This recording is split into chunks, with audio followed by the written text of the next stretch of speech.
Welcome to Part 4 of The Red Room. Visit brooksaudiobooks.com for an awesome collection of unique, full-length audiobooks. And be sure to subscribe to be notified when new books are released. Chapter 7. A series of troubling events had begun to unfold after the doctor and his companion left Chadlands, leaving Mary with a daunting dilemma. One young woman stood little chance against an elderly man and the strong religious beliefs that had been instilled in him by another. Sir Arthur and the priest were now allies, and the sensible arguments from a fourth party in the discussion seemed to sway them not at all. During dinner, Theodore May announced his intentions. "We are fortunate to be free from any opposing and material influence," he stated. "Fate has taken those who stand against us elsewhere, allowing me to fulfill my duty without further resistance." "Surely, Father, you don't want this," Mary interjected. "I thought you." But the elder was irritable. "Please let me eat in peace," he replied. "I am not made of iron, and reason can be two-sided. It made sense to reject Mr. May before these events happened. To cling to the idea of a physical explanation now is nothing but folly and stubbornness. I find Mr. May's views more convincing than ever. This is terrifying for me and for everyone here. Don't you understand what it would mean if something happened to you, Mr. May?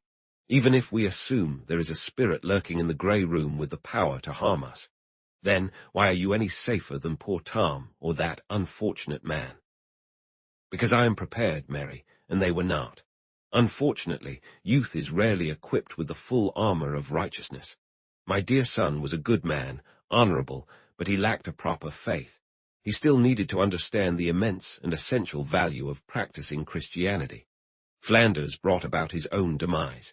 He took pride in a crude and pagan rationalism. It's not surprising that someone like him would be called away to learn the lessons he so clearly needed. I know our dear Tom was called to a higher purpose, to work for a cause greater than this world, to gain a deeper understanding of what truly matters to the human soul," Mary said. "But that doesn't mean God took him through some miraculous means. What you believe is essentially a miracle. You know, I'm grieving just as you are, but if it had to be God's will, that doesn't give us reason to think the means were beyond nature." "How can you argue that they are within the realm of nature as we understand it?" her father questioned. "We don't know anything for certain yet, and I urge Mr. May to wait until we can at least be sure that science cannot provide an explanation." "Do not worry about me, my child," Theodore May replied. "You forget some important details that influenced my decision. Remember, Flanders openly denied and marked the possibility of supernatural danger. He challenged this powerful force just an hour before facing it. Tom went to his death without any suspicion. This man cannot be so easily excused. In my case, with my knowledge and faith, the situation is very different. I stand behind a strong barrier that separates me from the hidden evil. I'm an old priest, and I go forth knowing the nature of my mission. My tools are those that a good spirit would commend, and that an evil one cannot withstand. Don't you see? The Almighty could never allow one of his creations, even the devils, who are also his, to overpower his own minister or defile the name of Christ. It would equate to that. With such defenses, one could walk safely through the darkest hell, for hell can only believe and tremble before the truth." Mary looked at her father in despair, but he offered her little comfort. Sir Arthur found himself increasingly aligning with the intense devotion and unwavering certainty of the clergyman. In the chaos around him, his modest intellect grasped only a few solid truths, leading him to fully embrace the confident declarations of faith. He was a devoted believer, and he turned to religion for support, sharing in Theodore May's views with growing conviction as expressed in his influential writings. The physical dangers surrounding them faded from his mind, and he felt a surge of irritation at Mary's persistent pleas. She tried to soothe him, reminding him that he was not acting like himself, an assertion that only seemed to fuel Sir Arthur's anger. He urged her to be quiet, claiming her words bordered on disrespect. Shocked and confused by his accusation, Mary fell silent for a time, allowing her father-in-law to continue expressing his beliefs.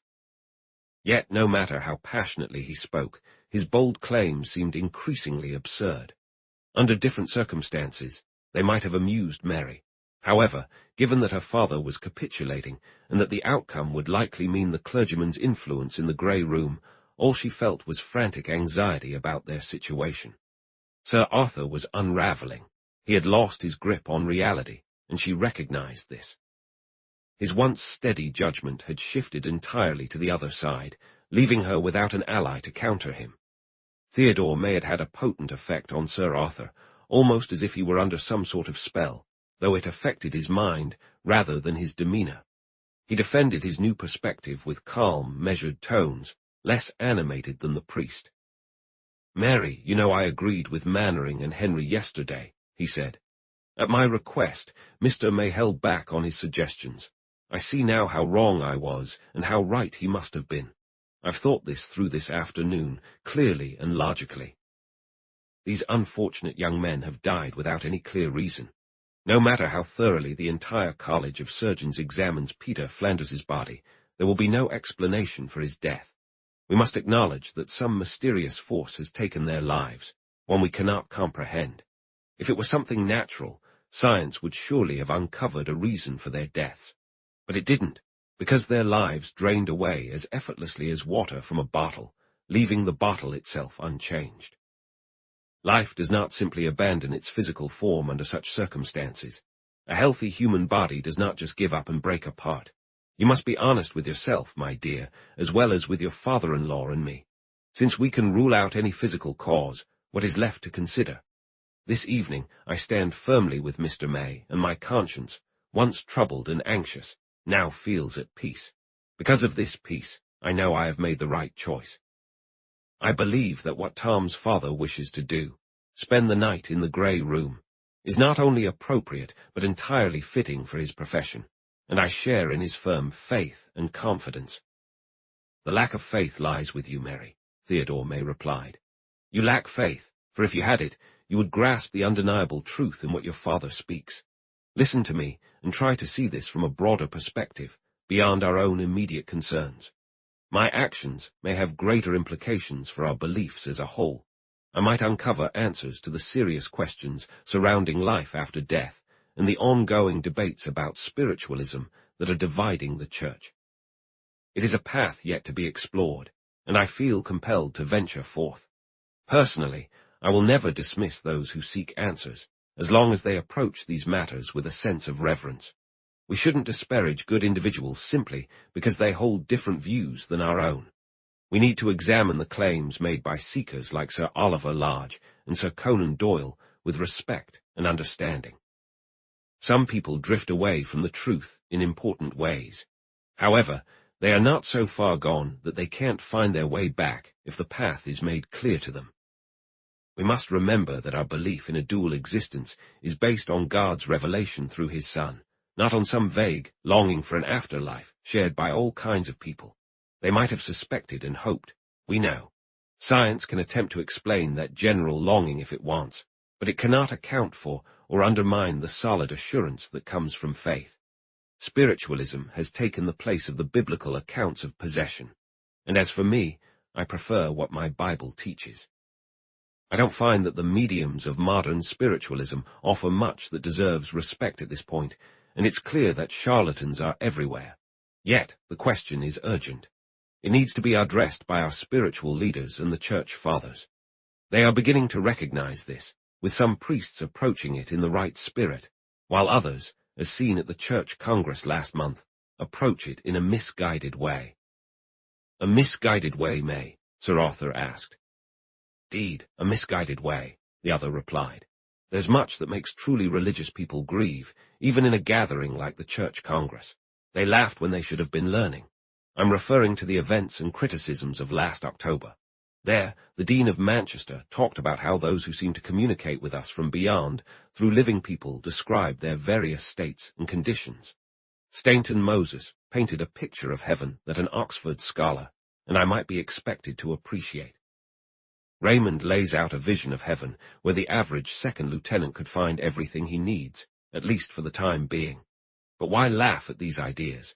If we create our own hells, won't we also create our own heavens? We must enter the next world weighed down by the emotions and interests of this life. It's unavoidable. We can't just shed a lifetime of interests, affections, and desires in an instant. We are still human, moving forward as people, not as celestial beings. Therefore, we can reasonably believe that the Almighty will soften the winds for the vulnerable, and will not impose an overly harsh transformation upon the souls of the righteous who have passed on. Instead, he will guide each of them, step by step, and through familiar experiences, to the heaven of perfect and absolute bliss that he has prepared for his aware creations. Well said, Sir Arthur replied, but Mr. May was not done. He moved directly to the main point. Can we deny that demons have been cast out in God's name? He asked. And if that can happen from human bodies, why not from homes built by human hands as well? Could a house not be cleansed just as a soul can? This unknown spirit, whether angel or fiend or some other conscious being, is allowed to challenge humanity and bring attention to its existence. It is a mystery, I agree, but its creator has chosen that some of this mystery be revealed to us. We are meant to play our part in the life of this spirit. It appears that it has been trapped in this specific room for more years than we can imagine, and it may very well be the spirit of a departed person condemned, for reasons long forgotten by humanity, to remain within these walls. This nameless entity cries out fervently to be freed, and has been permitted by its creator to draw our frightened attention by unleashing powers beyond our understanding. God has decided that, through the efforts of devoted and living individuals, this troubled spirit shall now be released from its confines forever, and I have been chosen for this important task. I believe this as firmly as I believe in the death and resurrection of our Lord. Do you understand this, Sir Arthur? I do. You have made your intentions clear. Then it is settled. I too, Mary, am very much aware of the significance of science in its rightful context. We can draw an analogy from astronomy. Just as comets arrive in our solar system from unknown realms, captivating us for a moment and stirring our imaginations before vanishing again, so too can we think of certain immortal spirits. We may ensnare them in our earthly atmosphere, holding them back for centuries or just moments, until their creator's intentions for sending them are fulfilled. Then he takes action to free them, guiding them back to their eternal journeys and tasks. The woman listening, against her better judgment, began to resonate with these ideas, but she also recognized that they were fanciful and lacked any solid basis in human knowledge, and that they might soon lead to a perilous situation for the man speaking.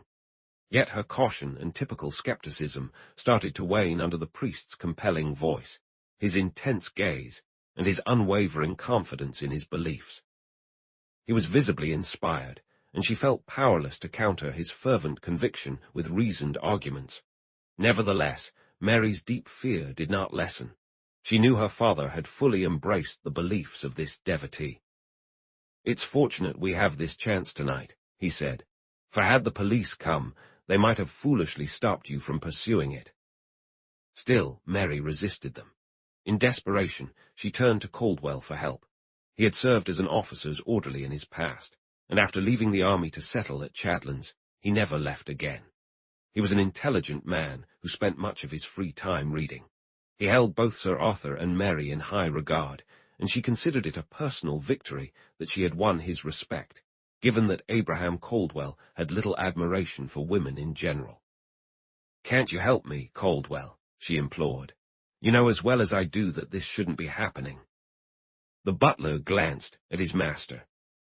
He was pouring coffee, but no one took a cup. "Please go ahead and speak," said Sir Arthur. "You know I value your judgment, Caldwell. You've listened to Mr. May on this dreadful matter, and you should be convinced, as I am." Caldwell was cautious. "It's not my place to offer an opinion, Sir Arthur. However, the reverend gentleman surely has a grasp of such matters. Still, there's the Witch of Endor. If I may bring her up, she got more than she bargained for. I remember a saying I heard in India from a Hindu. I can't quite recall the exact words now, but the meaning sticks with me. The Hindus say that if you knock long enough at a closed door, the devil will open it. Forgive me for mentioning such a thing, but the Hindus are quite wise." And what of it, Caldwell? I can't say who may uncover the mystery.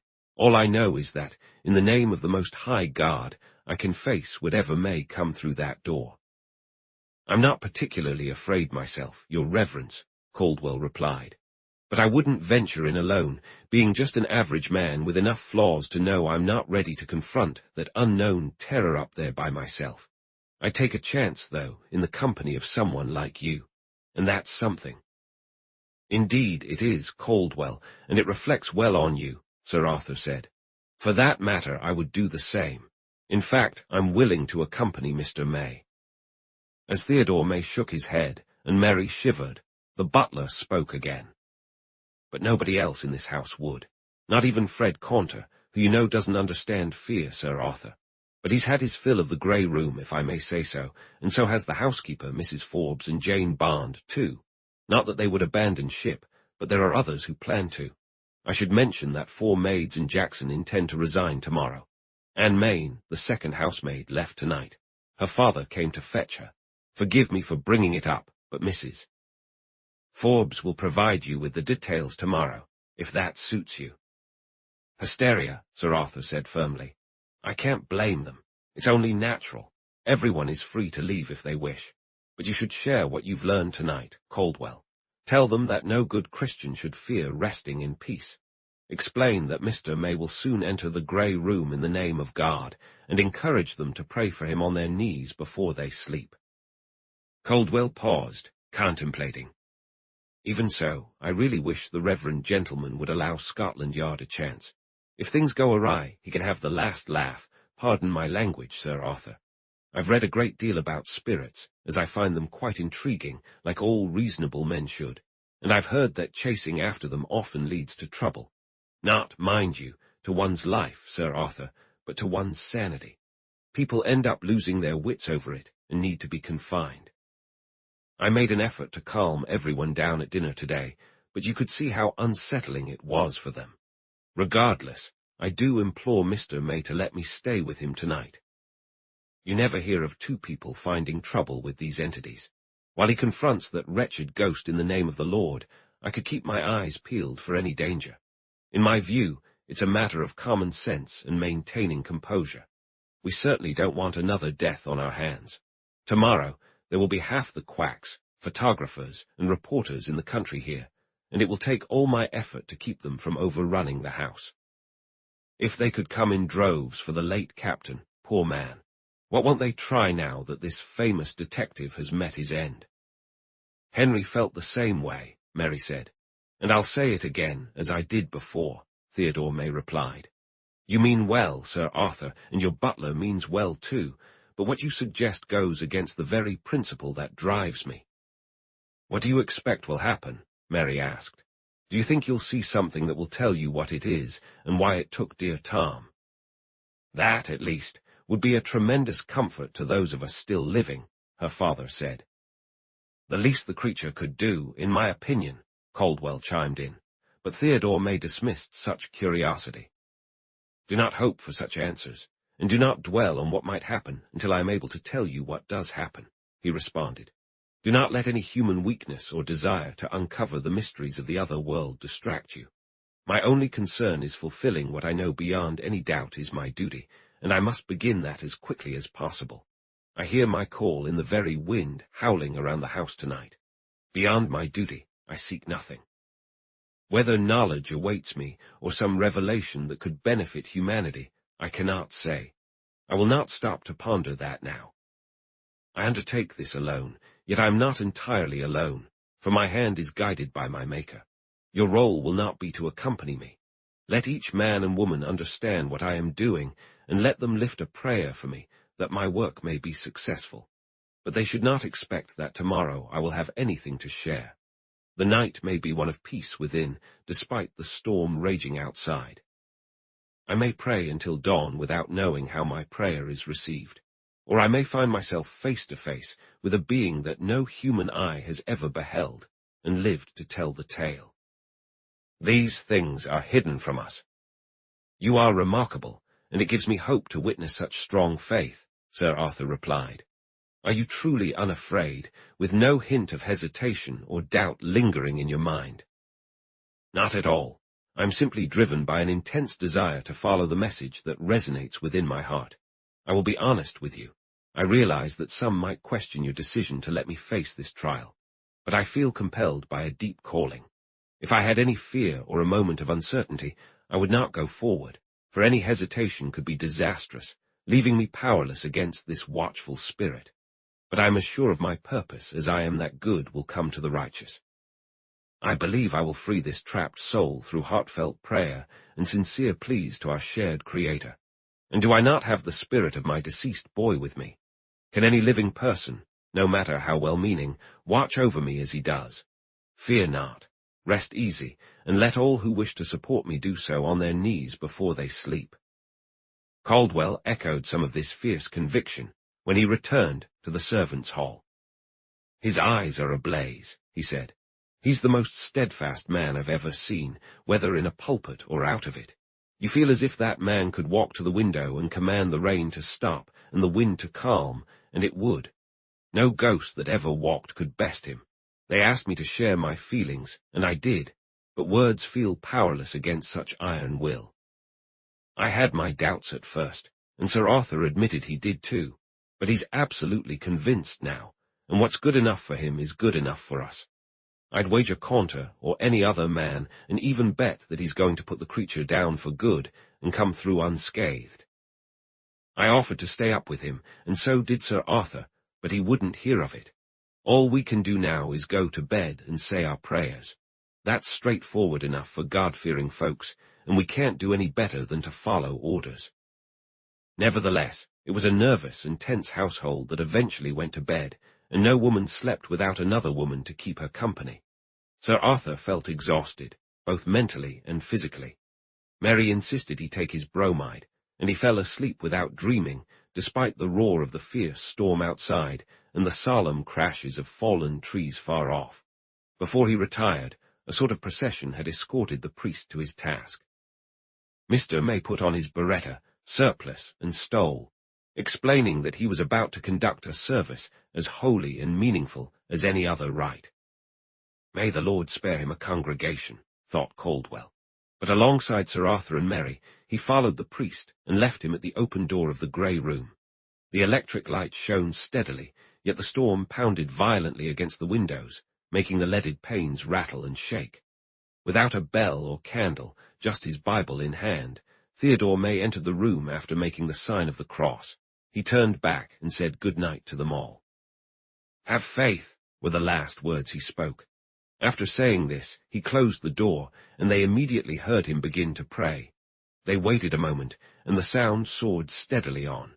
Sir Arthur then instructed Caldwell to turn off all the lights and send the household to bed, though it was still barely 10 o'clock.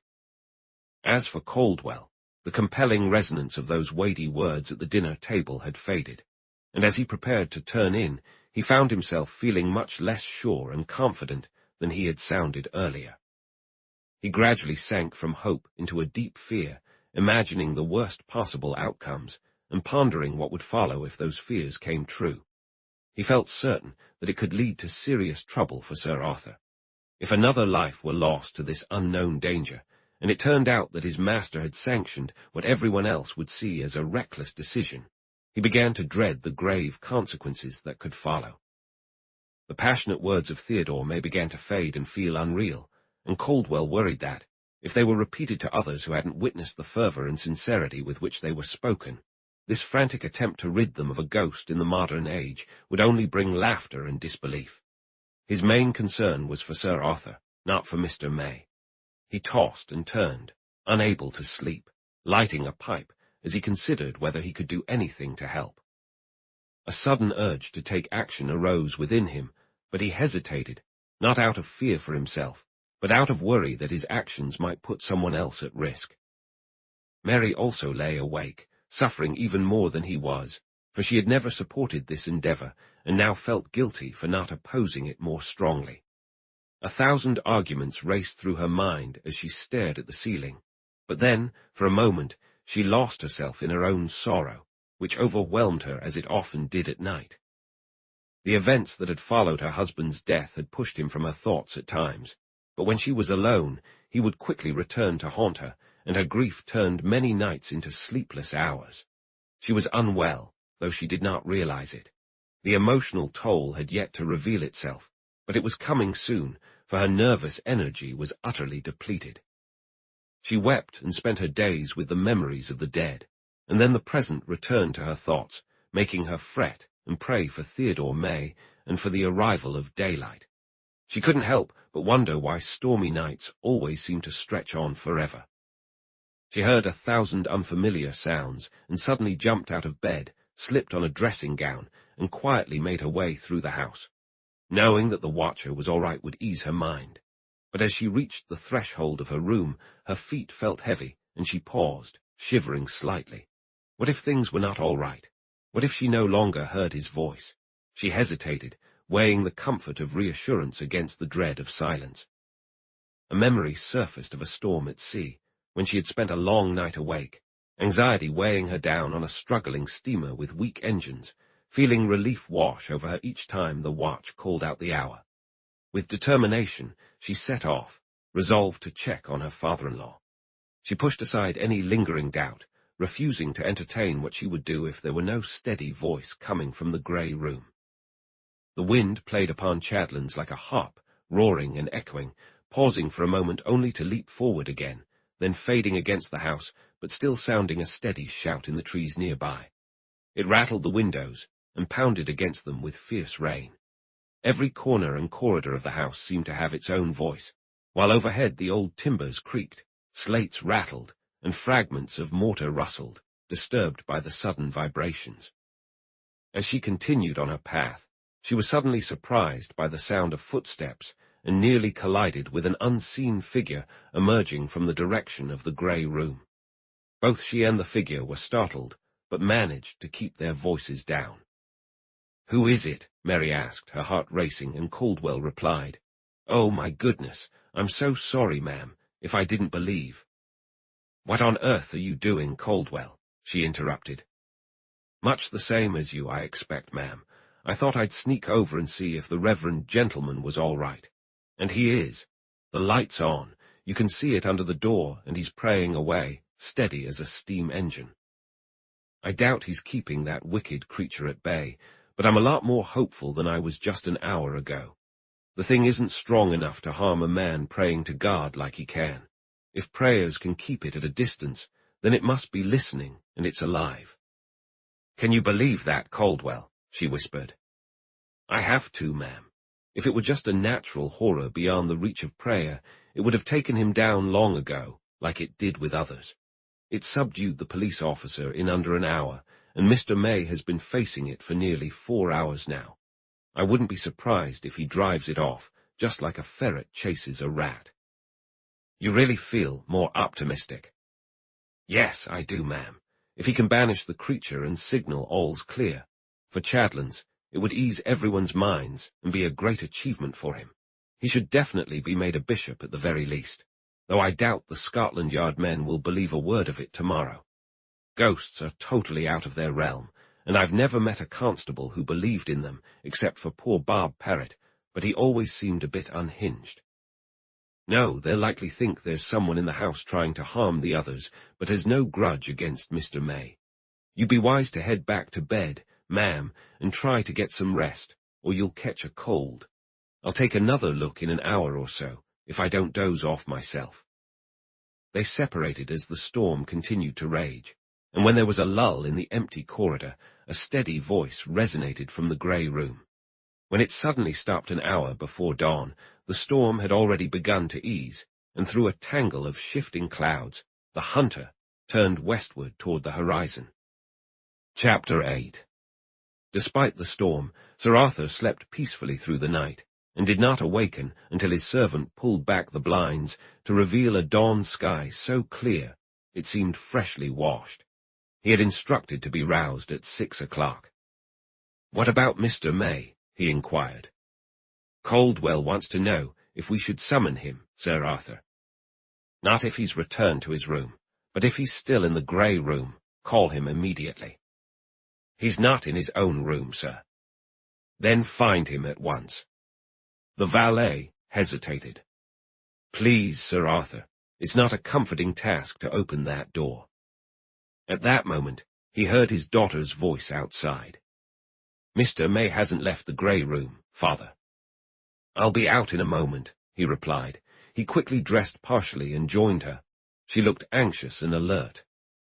All was well at 2 o'clock, she said, for I slipped out to listen. Caldwell did the same. Mr. May's voice was clear and steady. They found the butler standing at the door of the grey room. He looked pale and was wiping his forehead. I've called to him, but it's silent as the grave in there, he said. It's all over for the gentleman. I can feel it. He may not be there. He might have gone out, Sir Arthur countered. He then opened the door wide and stepped inside. The electric light blazed, drowning out the pale morning light. On a small table beneath it lay Theodore May's Bible, open to an epistle of St. Paul, but the priest himself was sprawled on the floor some ways off. He lay in a huddled mass of vestments, having seemingly fallen onto his right side. Though his surplice and cassock were in disarray, he looked peaceful, resting his cheek on a footstool, as though he had intentionally chosen the ground to sleep. His biretta still perched on his head, his eyes were open, and the worry and turmoil that had marked his face in life had completely vanished. He appeared much younger than his years, and there was not a hint of emotion on his serene face. Yet he was lifeless, his heart had stopped beating, and his hands were already cold. The room looked exactly the same as before. As with previous cases, death had arrived quietly, seemingly stripping its victim of any sense of fear. Caldwell summoned Caunter, along with Sir Arthur's valet, who remained hesitant at the door. The valet refused to step inside or touch the deceased, but Caunter complied, and together they lifted Mr. May, carrying him to his own chamber. Almost immediately, it was as if the house sensed the tragedy that had unfolded.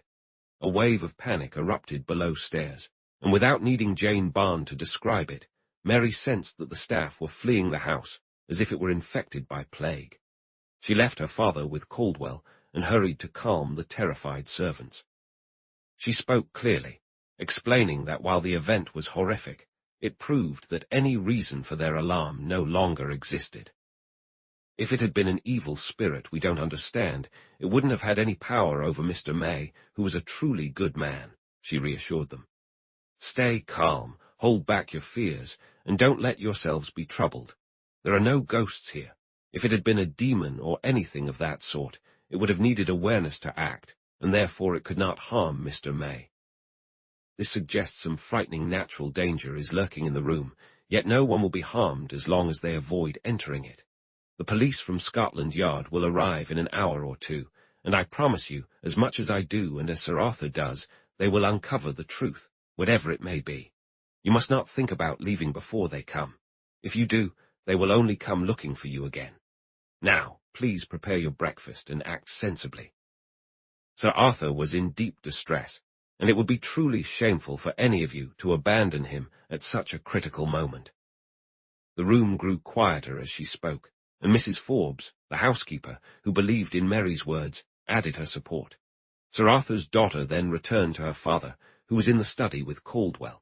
A man had already been sent to fetch a doctor, but with Mannering away, the closest one was at Neon Abbot. Mary urged Caldwell to take charge and reassure everyone as she had done. She shared her thoughts with him, and he recognized the wisdom in her words. Thank goodness you managed to keep your wits about you. Tell the master the same, and make sure he has a little brandy and gets dressed. He's shaken badly.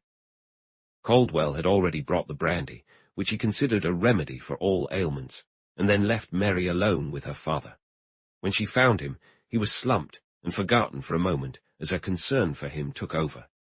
Indeed, she often reflected later that if it weren't for the smaller tasks that required her attention during those terrifying moments, she might have completely lost her mind. Yet something always happened, as in this case, to draw her focus away from the overwhelming pressure right at its peak. She realized that the thoughts she had just shared to calm the staff were also weighing on her father's mind. However, he found no comfort in them despite his understanding. The harsh truth hit Sir Arthur that Theodore May had failed and paid the ultimate price for it. Consumed by despair, He was utterly lost in his own grief. In such a state, self-control slips away, and one can say and do anything. The old man had set aside his armor, and in the course of his next few remarks, he let slip something that, through a moment of selfish forgetfulness, would bring the young widow unnecessary pain. But first, he acknowledged what she already understood and made clear to those around them. This undermines all of May's theories and proves me a fool as well. Why did I trust him? Why did I let him persuade me against my better judgment? Don't worry about that now. You could say, I told you so, but you won't. Still, you were right to try to stop that unfortunate man last night, for he was dreadfully mistaken. No spirit from another realm caused his death. If we accept that, it puts an end to our faith. We can be certain of that, Father. No evil spirit would have been able to harm Mr. May if there is a just God up there. So it must have been something else. If not a spirit, then a living, breathing man, a human devil, and the police will find him. In this house, someone we've known and trusted. We know them all. They will blame me, and justly so, for putting another life at risk. What bitter irony that I, of all people, one so attuned to the essence of mercy, should, out of superstitious folly. But how will it appear in the eyes of the law? Dark, dark. I am prepared to face whatever I have coming, Mary. Nothing anyone could do to me compares to the shame and dismay I feel when I think about what I've done to myself.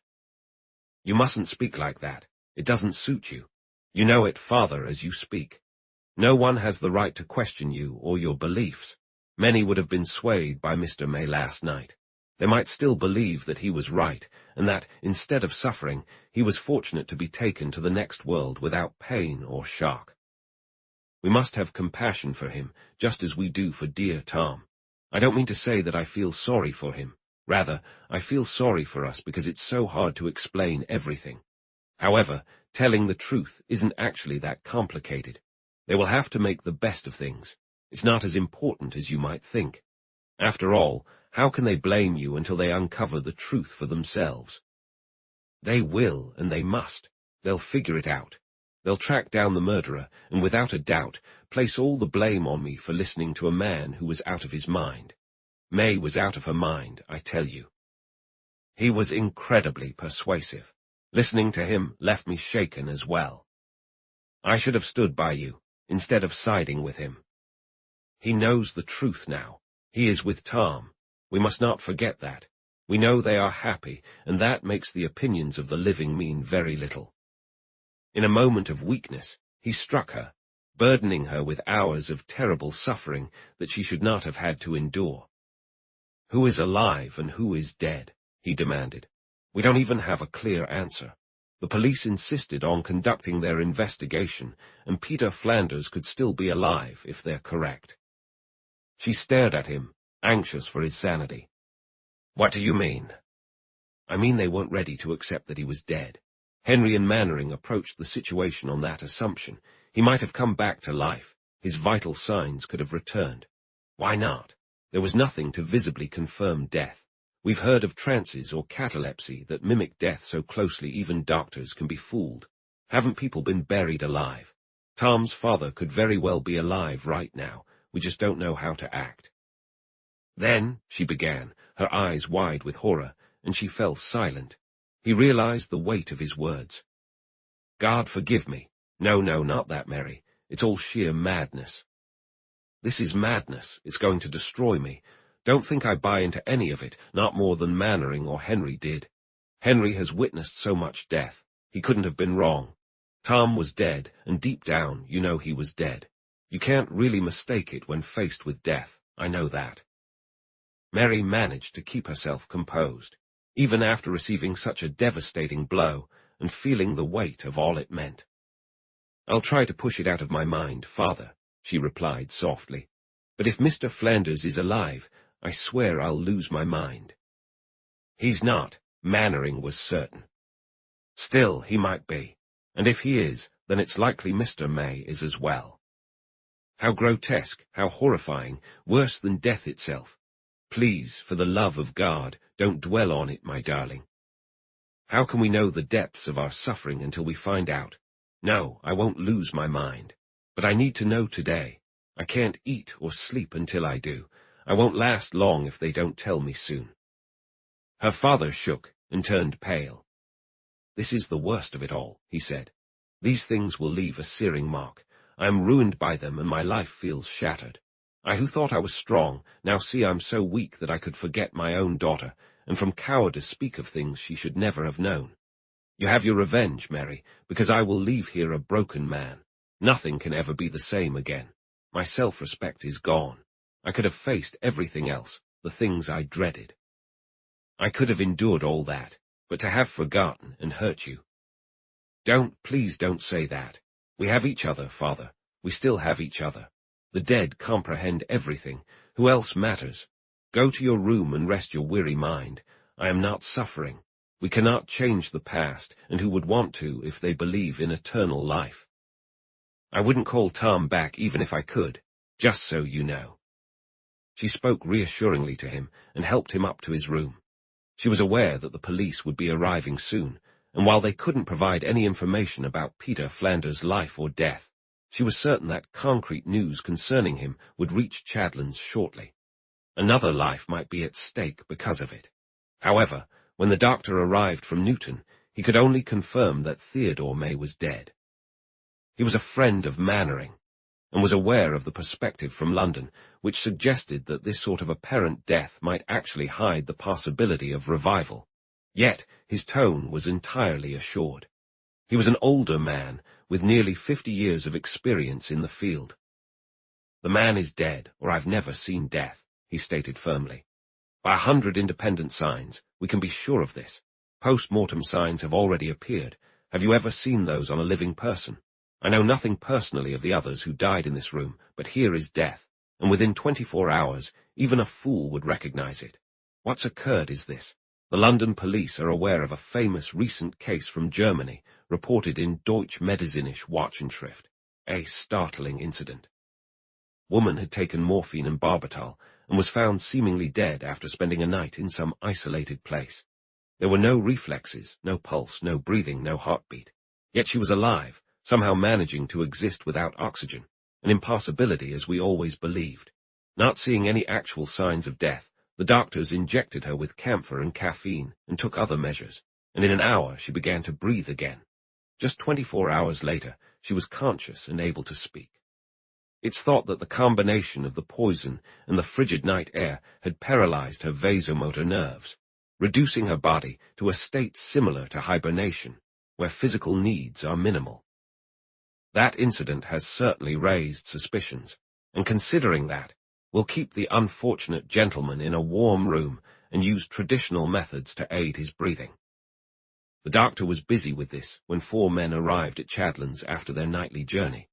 They were well-known detective officers, and their leader, a grey-haired man with a friendly face and an unassuming demeanour, listened as Sir Arthur recounted the events surrounding Peter Flanders's arrival and departure. Sir Arthur, visibly agitated, shared the details, and Inspector Frith adopted the gentlest and most understanding approach he could muster. The police had come ready for a challenge. They arrived without any preconceived notions or clear plans, but they were determined, fully aware that a strong public sentiment supported them. The fact that Flanders, who had earned great respect for his work and gained accolades from 2 continents, should meet such a trivial and senseless end was frustrating not only for his close colleagues, but for the broader public invested in his dramatic successes. The newcomers had little doubt that their colleague was indeed gone, and when they learned of the unfortunate turn of events and gathered around Theodore May, they had no inkling that life might still be restored to him. The arrival of these men steadied Sir Arthur's nerves. In fact, compared to past trials, the challenge he faced now seemed straightforward. He provided a clear account of what happened, acknowledged his significant mistake, and answered all inquiries without hesitation. "I'm not trying to justify my decision regarding Mr. May," he concluded. "I regret it deeply and lament the outcome. However, I'm ready to explain my reasons for allowing him to pursue what he wanted when the time is right. Others heard him too, and while my daughter, whose insight is sharper than mine, was not convinced, I believed him wholeheartedly. It seemed to me that this was the only way to reach any reasonable explanation." You must also consider his unwavering belief and persuasive arguments. Rightly or wrongly, he made me feel that he was undoubtedly right, and his strong convictions became mine as well. I can explain this if needed, but I doubt it will matter to you now. Personally, I am increasingly certain that both Theodore May and I were mistaken. I recognize that there must be some tangible reasons behind these dreadful events, that they arise from human actions, and I sincerely hope that you, with Providence's help, will uncover both the causes and those responsible. However, the threat is clearly still very real. The danger persists, and I need not remind you of that. Inspector Frith replied, revealing a more human side than Sir Arthur had anticipated. He was an educated man of notable standing in his profession. "We won't waste time," he said. "Perhaps it's for the best that you're convinced, Sir Arthur, that these occurrences fall within the realm of natural laws, and are not influenced by some unknown fourth dimension. That's your perspective, and I'm quite sure that, as you claim, you'll be able to justify your actions during a future inquiry, regardless of how shocking the outcomes are. So poor Peter was taken back to London last night, according to your instructions. If he's in the same condition as this unfortunate gentleman, then there's little doubt he is deceased. We need to start from the beginning, though for us, naturally, Flanders's actions and their failure are the most pertinent matters to address. You've shared everything that happened to him, but we still don't know who found him." "My nephew, Henry Gainsborough. He found Captain May as well." "He did. He was the last to see him alive, and the first to see him after." "Is he here?" "He'll be here later today. He travelled to London last night with Mr. Flanders's body." "Why was that?"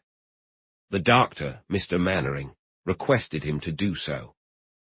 He wanted a companion. Is there anything else you'd like to share with us?" "Just this. I believe Mr. Flanders, with whom I spoke extensively upon his arrival, expressed the opinion that we shouldn't look for answers in the grey room. He seemed to consider his visit to that room as a relatively minor part of the overall case. His true interest lay in the life of my son-in-law and his interactions with others. Flanders thought that May's death had been determined outside the confines of the grey room. However, if I may offer my advice, I believe his perspective is now shown to be mistaken in light of his own demise and the events that have followed. It is increasingly clear that the source of danger resides within that very room, and just as certainly, what caused my son-in-law's death also led to the deaths of Mr. Flanders, and last night, the Reverend Theodore May." "On the surface, yes," Frith admitted. "I think once we take into account the situation that has unfolded and visit the grey room, we will agree that it is there we must begin our investigation. You understand we are dismissing the possibility of any supernatural events, as Flanders rightly did." While he focused on the history of Captain May, and did not expect that the circumstances surrounding the captain's death would hold significant importance in this place, we shall now assume otherwise and acknowledge that the room, or someone with access to it, is responsible for this loss of life. Therefore, we will concentrate our inquiry on the room itself. Our investigation is fairly straightforward at the outset, simpler than poor Flanders's attempt. It will follow one of two paths, and depending on which path we pursue, it may take a long time with no clear answers, or it might be resolved quickly and easily. I hope that's the case. "I would be pleased if you could clarify that comment," Sir Arthur replied, but Mr. Frith wasn't ready to elaborate just yet. "I'll explain completely when the time is right, Sir Arthur, but for now I can't share details, not even with you. You need to understand that our work must remain totally confidential, with the methods we're using known only to us." "That makes sense, as you can't be certain whether I, talking to you now, might be involved in this in some way. Just give me direction. I sincerely hope you're not on the verge of unveiling a serious crime." "I share your hope," the detective acknowledged. "That's why I mentioned two avenues for investigation. Of course, the four of us will discuss the new insights regarding the situation in great detail. For now, most of us are inclined to think there isn't a crime involved, and the death of Mr. May doesn't seem to point to that, in my view. In fact, it supports my current belief. What that belief is will be clear soon enough. Let's head to our quarters now and request access to the grey room later. May I ask about Mr. Flanders? I hope he didn't leave behind a wife or family who might grieve for him. He was a bachelor living with his mother, who runs a shop. We plan to examine his body this morning and conduct some definitive tests. While no one expects much from those, we won't overlook any possibility. He was an important man. We should get updates from London, if anything develops that could assist you. We will hear from them by noon at the latest. With that, Sir Arthur departed, and Caldwell led the 4 men to their accommodations. Their rooms were located together in the corridor, positioned as close to the east end as possible. The 4 of them weren't on the same page yet. When they gathered later and strolled through the garden for an hour, it became clear that while 2 of them supported Inspector Frith, the 4th held a different perspective and wanted to explore the second of the 2 options their leader had suggested. Thus, 3 of them believed that some unusual series of events, likely due to mechanical means, had led to everything that occurred in the grey room. However, the 4th, an older man and somewhat of a rival to Frith over the years, insisted that the cause had to be found in a deliberate and conscious action.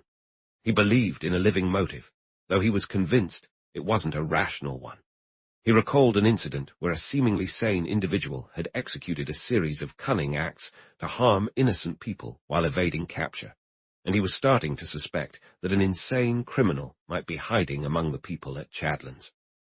From his experience, he knew that individuals lacking in intellect, driven by the urge to create the extraordinary, often devised elaborate schemes that resulted in strange physical occurrences, leading to false claims of supernatural events, only to be debunked later through careful investigation. Therefore, this man was inclined to pursue such lines of thought, and considered the possibility that a maniac with some hidden physical secret might be lurking among the manor's residents. However, he kept this theory to himself.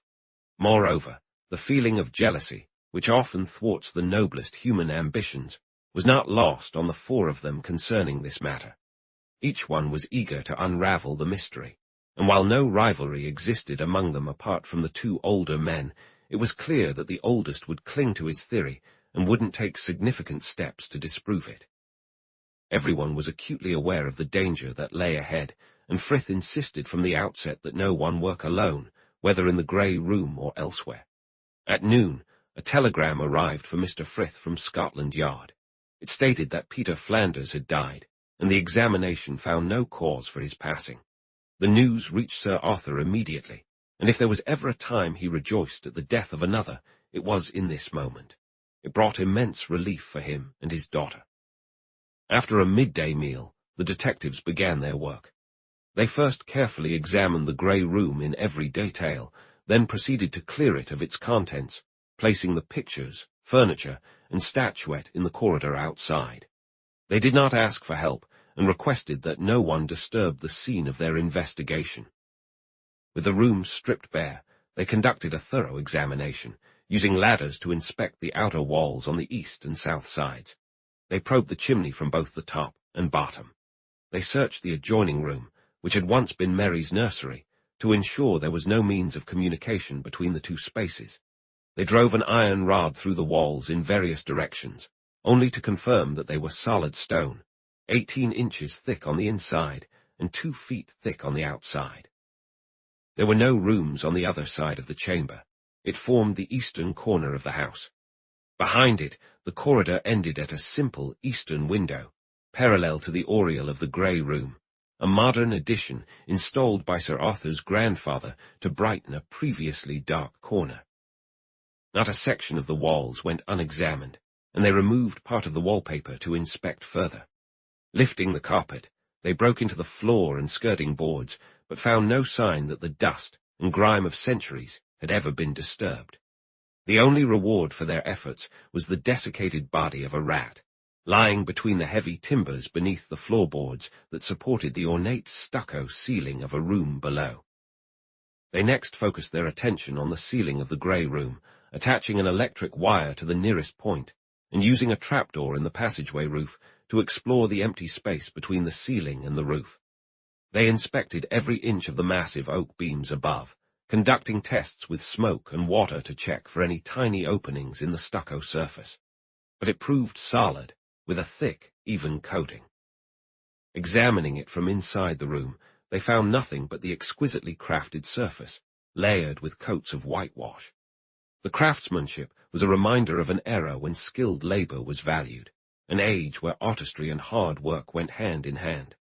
Such dedication faded with advancements in education and died along with the guilds, while the unions showed little interest in reviving that spirit. Late afternoon, Henry Gainsborough and Dr. Mannering returned. The authorities had been notified about Theodore May's death and wished for only the usual formalities to take place, unless the representatives at Chadlands saw it differently. But they were convinced that the grey room had no connection to the outside world, and they decided to keep watch there throughout the night. Before doing so, however, they carefully examined every piece of furniture, every painting, and other items they had removed from the room. Finding nothing of interest, they restored the chamber to its original state, relaying and nailing down the carpet, and replacing each item exactly as it had been before their arrival. They continued to decline any help, making it clear that no one was to approach the end of the corridor where they worked. Fully aware of the danger, but believing that 4 men were unlikely to fall victim simultaneously, they readied themselves for their watch, showing no signs of fear for what lay ahead. Facts may be unyielding, yet they cannot shake the beliefs built over a lifetime. Not one of the 4 even considered that a supernatural explanation for the mystery might exist. Their minds were open, and their experiences, shaped by years of tackling obscure and challenging problems, assured them that this conundrum was solvable, one they could unravel. They did not anticipate any groundbreaking revelations from the watch itself, but at Frith's directive, they methodically began their investigation in preparation for the following day. Once it was established that the lethal force posed no threat to those who were ready and armed against it, they could delve into the unsettling inquiries surrounding these strange deaths. They arrived with full authority, intending to search the house without prior notice the next morning and to question everyone who resided there. Sir Arthur graciously invited them to dinner, and they gladly accepted. Present at the meal were the Master of Chadlands, Dr. Mannering, who requested to stay the night, and Henry Gainsborough. Caldwell and Fred Caunter attended to their needs. The detectives listened intently as Dr. Mannering shared the findings of the post-mortem conducted earlier that day, alongside anecdotes from Peter Flanders's life. They were all genuinely astonished that a man with such a daring history, having braved peril countless times, could meet his end so abruptly, in broad daylight, and without a whisper of warning for those around him. Dr. Mannering recounted how he had observed the medical examination, but did not partake in it. All attempts to revive Flanders had been futile, as the experts quickly confirmed upon examining the body. During the autopsy, after thorough examinations by chemists and microscopists, the investigation yielded no pathological findings. There was nothing to shed light on his untimely death. No clues, no hints. He was robust in every respect, leaving his demise inexplicable to science. Flanders had succumbed to a fainting spell, like the other victims. That was all the most learned could conclude. Moved by these sentiments, the 4 men prepared themselves, and Gainsborough noted that they neither drank during their meal nor smoked afterward. At 9 o'clock, they began their nocturnal task, inviting no one to join them and asking to be left undisturbed until dawn the next morning. Dr. Mannering took it upon himself to plead with them to abandon their watch. He made a strong case against it. "Gentlemen," he said earnestly, "you may believe, perhaps, that the origin of these dreadful events lies outside the grey room, rather than within it. I share your perspective on this to some extent. We have reached a point where I believe we can legitimize our suspicion that some aimless malevolence is at play. But by entering that room, are you not allowing someone the chance to repeat what has already happened? Evil that is done without reason, as I trust you understand more than I can explain, must be the work of a madman, and there may be someone in this house, unnoticed and unthought of, who is affected in this horrifying way. Such things have been known to happen. The eldest among his listeners felt an intense interest in these comments, as they aligned with his own secret convictions. However, he felt a twinge of annoyance that someone else had articulated his hidden thoughts. He chose not to respond, letting his companion speak instead. "It is a fact," Frith stated, "that no harm has befallen those who have endured this trial. I believe we shall not be in danger for this very reason. We will be armed in a way that none of the dead were. Our precautions will eliminate any chance of a physical attack. And it goes without saying, we anticipate no other kind of threat. We are men of our own choice, and I would never fault anyone among us for opting out. But duty is duty, and we have all confronted dangers as great as, if not greater than, this. What you say is intriguing, Doctor, and I concur that we must search beyond the room for the reason behind these murders, if indeed they are murders. We'll start on that task tomorrow. I apologize for not going into specifics. We have our own ways of doing things. They involve an element of surprise, which naturally means there can be no talk about our plans until we've executed them." "What if you're all found dead tomorrow?" Dr. Mannering asked bluntly. "Then we'll be found dead tomorrow, and others will have the job of figuring out why. You have your suspicions, but can't clear anyone." "Precisely, Sir Arthur. I mentioned something similar to the reporters who managed to barge in this afternoon. This wretched daily press has saved the skins of more scoundrels than I care to count. We must keep them and the photographers away. Their interference should be a crime. I instructed that none were to be allowed in for even a moment. It's always quite difficult to keep them at bay. They're sneaky devils and seem to take a twisted enjoyment in complicating our work. They barely care about undermining justice as long as they can get copy for their wretched newspapers." Inspector Frith spoke with a bit of heat. He had little love lost for the popular press. Within an hour, the four departed, and it was understood they would not be disturbed until they chose to return. Mannering stayed behind with Sir Arthur and Gainsborough. He felt dejected and extremely anxious. However, the others did not share his worries. The younger man, in fact, felt optimistic that they might soon have some solid results, and he went to bed, grateful for the respite. But Sir Arthur, now calm and rejuvenated from a few hours of sleep in the afternoon, intended to keep his own vigil. "Poor May lies in my library tonight," he said, "and I will watch over him. Mary wants to join me as well. It feels like the right way to show respect for the dead. The inquest is tomorrow, and he will be buried in his parish. Mary and I will attend the funeral." "If there was ever a man who took his own life, it was him," declared the doctor.